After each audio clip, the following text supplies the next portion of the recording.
ஸ்டாலின்கிட்ட நல்ல பேர் வாங்கணும் அப்படின்ட்டு அவர் என்ன பண்ணுறாரு, நேரு திருச்சியில் மாநாடுன்ட்டார், திமுக மாநாடு. இதுவரை இந்தியாவே வியக்கும் அளவுக்கு மாநாடுன்ட்டார், பண்ண போகிறான் அப்படின்ட்டார்.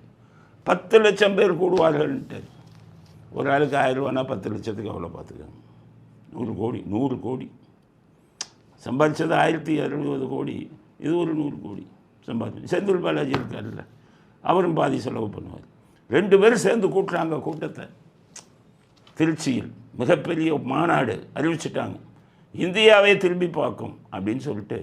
குறைந்தது 10 லட்சம் பேர் கூடுவார்கள். எல்லாம் 1000 ரூபா தான். 10 லட்சம் பேர் எங்கே வருவாங்க? தானாக வரும் கூட்டம் தான் இல்லையே பண்ணுறாங்க. இப்போ தமிழ்நாட்டு மக்கள் நான் சொல்கிற விஷயத்தை யோசிச்சுக்காங்க. எவ்வளவு முட்டாள்கள் பாருங்கள் அவங்கெல்லாம். என்னென்னா 10 லட்சம் பேரை கூட்டுறாங்க. இன்றைக்கி செயற்கை நுண்ணறிவு யுகம். எல்லார் கையிலையும் மொபைல் ஃபோன் இருக்குது, எல்லார் கையிலையும் டேப்லெட் இருக்குது, எல்லாருடைய கையிலையும் கம்ப்யூட்டர் இருக்குது, எல்லார் கையிலையும் லேப்டாப் இருக்குது. போகும்போதெல்லாம் மொபைல் ஃபோனை கொண்டு போகிறாங்க. ஆஃபீஸுக்கு போனால் லேப்டாப்பு கம்ப்யூட்டர் அடிக்கிறாங்க. அப்போ ஒவ்வொருத்தரையும் நீங்கள் அணுகணும்னா இந்த 2-3 டிவைஸ் இருக்குல்ல, உபகரணம், அதன் மூலம் பண்ணுனா தமிழ்நாட்டில் இருக்கக்கூடிய அத்தனை பேருக்கு செய்தி போய் சேர்ந்துடும். நீ 1000 ரூபா கொடுத்து கூட்டத்தை கொண்டு போய் கூட்டி அங்கே உட்கார்றது. நீங்கள் கரெக்டாக அந்த காலத்து ஆட்களாக இருக்கீங்க. இன்றைக்கி இதை பற்றி தெரியலை.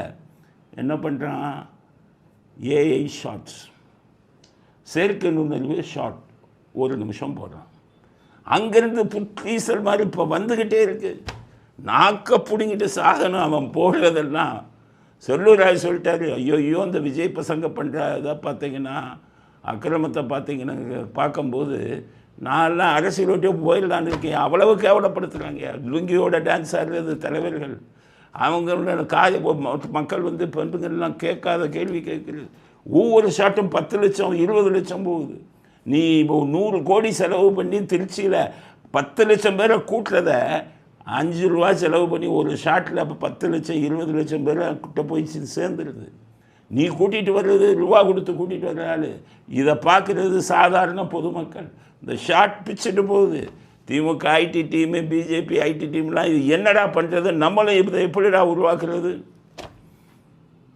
அவ்வளவு இதாகிட்டு இந்த லட்சணத்தில் போய் 10 லட்சத்துக்கு 10 லட்சம் பேரை கூட்டுறீங்கன்னா நீங்களாம் எந்த காலத்திலேயே இருக்கீங்க?